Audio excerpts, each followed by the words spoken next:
Hello, everyone. Our presentation will be about the tensions that involve conducting doctoral studies in the global north and carry on research in our home countries, in our case, Mexico and Chile. Tensions such as navigating the ethical procedures, regulations, or consent forms that were developed under this context that diverge from other ways of doing research or tacit ethical frameworks within our context. We would like to share some of those tensions when in the fieldwork, in the case of Carolina, and before the fieldwork in my case, and to reflect into how those tensions helped us to push the boundaries of our understanding of ethics that embrace sharing, reciprocity, responsibility, transparency, and solidarity as crucial points. Kari. Hello everyone, and thank you to the SWDTP for having us here today. To get started, I'd like to contextualize my conversation by introducing a bit my research project. So my research explores the ways in which primary school teachers from Mexico use digital technologies for teaching. My fieldwork involved 2 case studies in which I collected school and classroom observations, interviews, and developed written records of teachers' practices. When thinking about the ethical relationship I was going to develop with participants, I wasn't really waiting on a fair way all the values at play when entering the schools. Firstly, I remember that at the planning stage of my fieldwork, when I had to fill that ethics form for the ethics panel at my university, I went through all the steps listed in such a form without stopping to interrogate the values that were informing that form. I did take them at face value, as if all considerations included on it were kind of universally applicable to research contexts.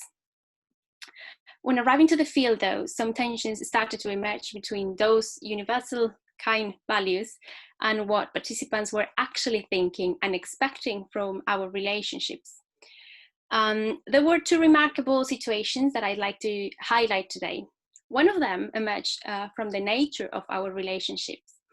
I arrived to the schools a week before the fieldwork to start building rapport with teachers, but also to get my consent form signed. During the first days, I had multiple conversations with teachers who seemed happy to support my project, and all had verbally agreed to contribute. However, they all seemed quite uncomfortable with signing a document to establish a rather contractual relationship with me. And I think this awkward feeling was key in letting me know that I was paying too much attention to the perspective of my university and not to the feelings of my participants. A second event occurred with the anonymization of participants. Again, when planning for fieldwork, I was very much thinking of this as an ideal or superior way to the research. When I arrived to the schools, I remember even trying to explain my participants almost in a what's best for you way, the benefits of being anonymized. However, some of my participants seemed quite eager to be known and to receive recognition for their work. This was made clear for me when I read the signed consent forms and one of my participants had chosen a pseudonym that could make her easily identifiable. When this happened, I felt in a very uncomfortable position again, as I wanted to respect my participant wishes, but this didn't seem quite right if thinking of anonymity as the desirable way of treating participants. The clash between the underlying values on the ethical procedure I was following and the values at play within the schools was something that I couldn't stop reflecting on after fieldwork, and that made me start problematizing this and pushing the boundaries of my understanding of ethics. But let's now move forward and listen to Betzabe's experiences in Chile. Well, my research explores science teachers agency developed being part of communities outside their workplace in Valparaiso. I work with 2 communities that have been operating for 5 and 10 years, respectively, and I was part of one of these communities before coming to the UK. I'm from Chile, and when you grow up in a place in the world that has been colonized, not only externally, but also internally by a dictatorship, there is the need of a process of decolonization. We need to get rid of embedded values, colonial or neoliberal values, allowing ourselves to think that something different is possible. So how do my tensions arise? When I was working on my progression report, I struggled with the ethical consent form and the several points that I thought back then you have to fulfill. Some of those points didn't make sense to me. For example, entrance, exit, why should I exit my own community, confidentiality, how can I assure confidentiality in this community if they are in a small city where there are not many science teachers, everyone knows each other, and also they want other people to know what they are doing. However, instead of listening to my internal tensions and problematize that ethics form and these issues that arose, I problematized myself and my research. And it wasn't until I talked with other people, my participants included, that I realized that I have to decolonize my mind and reframe my understanding of ethics. So to a certain extent, by thinking with this colonized mind, I didn't trust in my previous knowledge, and I was still considering European thought as superior, like I only came here to learn from them in a banking logic, which led me to a lack of epistemic confidence. However, the discussion with others helped me to realize that there are ethical frameworks also in our context that are not necessarily captured in the ethical procedures here. I also realized that, for example, an informed consent as a paper only put a distance between the participants and myself, like making our relationship built on a contract instead of continuing in an ethical and solidary relationship as before.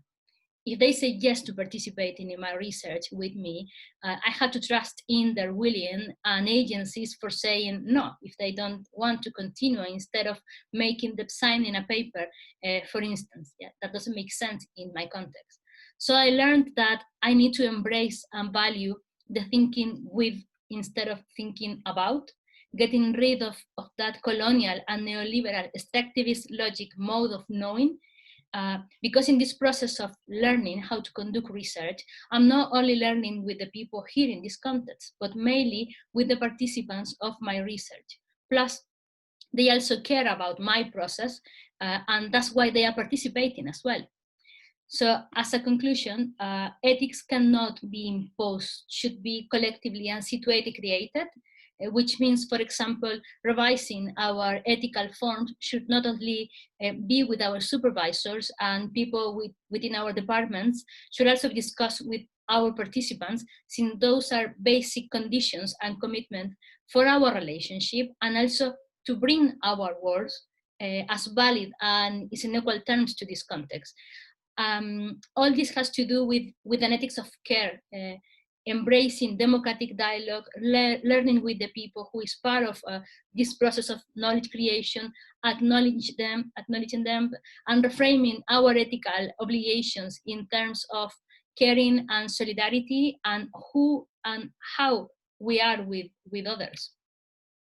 So as Antonia Darder says, from tensions we learned, and we believe that ethics cannot be standardized, even imposed. This doesn't mean that ethics cannot be formalized or made explicit. However, to preserve participants' dignity and our self-dignity, which is central for ethical engagement, we need to create less hierarchical and more solidary research relationships that have to do with an ethics of care and thinking with. How do we create and maintain an ethical engagement needs to be constantly revised, either if we work with nature, with people. Okay. We believe that every research context is infused with its own values and culturally accepted ways of relating to the others. As our examples showed, tensions emerging from a clash on ethical understanding are crucial means to problematize ethics and to move towards a more solidary relationship with participants. And to conclude, we'd like to pose a couple of questions for you to discuss through the second half of this webinar. And these questions are: how can we move from an ethical approval to ethical engagement with? And how current structures for the revision of ethics are supporting or hindering researchers' adherence to local values and processes? And that's all from us. Thank you very much for listening. Thanks.